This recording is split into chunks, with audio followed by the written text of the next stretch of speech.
الله الرحمن الرحيم.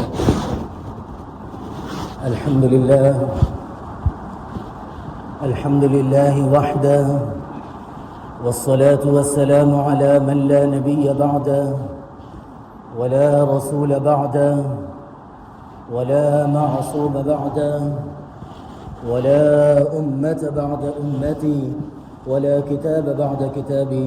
أما بعد، انتہائی واجب الاحترام قابل صد احترام بزرگان دین، نوجوانان اہل سنت، السلام علیکم ورحمۃ اللہ وبرکاتہ.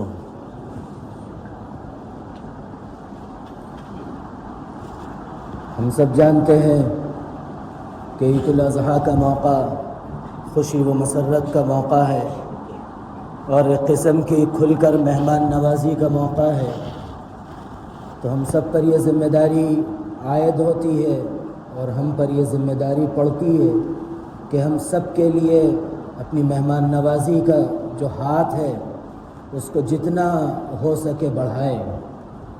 اور پھر جو قربانی کے مقاصد ہے اس میں سے جو سال گزشتہ یہ بات آئی تھی قربانی کے عید الاضحیٰ کے موقع پر کہ ہم سب کو جہاں اپنی قربانی کے لیے جب ہم جانور کی گردن پر چھری چلاتے ہیں وہیں ہم جناب نبی کریم علیہ الصلاۃ والسلام کے احکامات اور آپ کی تعلیمات کے خلاف جتنی چیزیں ہماری زندگیوں میں ہیں ان سب خواہشات، ان سب اعمال پر بھی چھری چلانا اس قربانی کا پیغام اور اس کا مقصد ہے.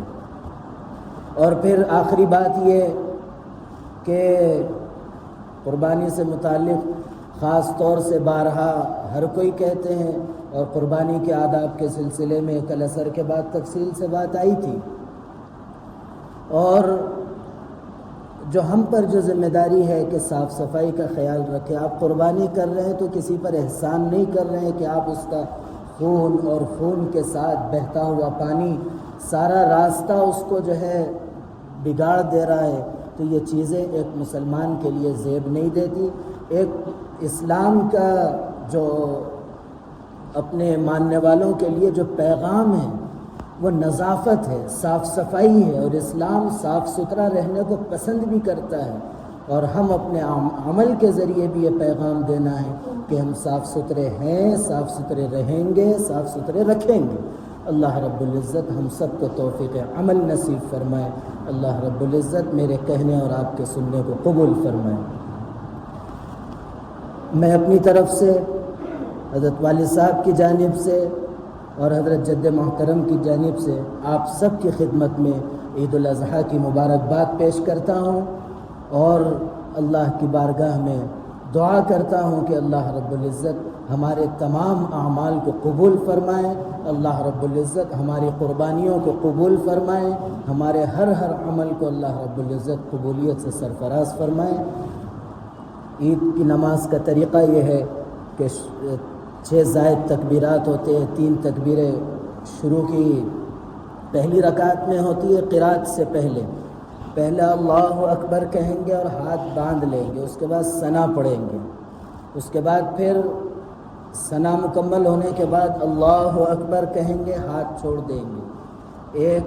پھر دوسری مرتبہ بھی اسی طرح، پھر تیسری مرتبہ میں ہاتھ باندھ لیں گے، پھر قرات ہوگی. پھر اس کے بعد جیسا عام نماز پڑھی جاتی ہے پہلی رکعت ہوگی، پھر دوسری رکعت شروع ہوگی، پھر جو ہے سورہ فاتحہ اور اس کے ساتھ سورت پڑھنے کے بعد رکوع میں جانے سے پہلے 3 تکبیریں اسی طرح ہوگی. چوتھی تکبیر میں رکوع میں چلے جائیں گے. یہ مختصر سا عید کا طریقہ ہے. تیزی سے صف بندی کر لیجیے اور آخر سے بتا دیجیے صف اگر بن جائے.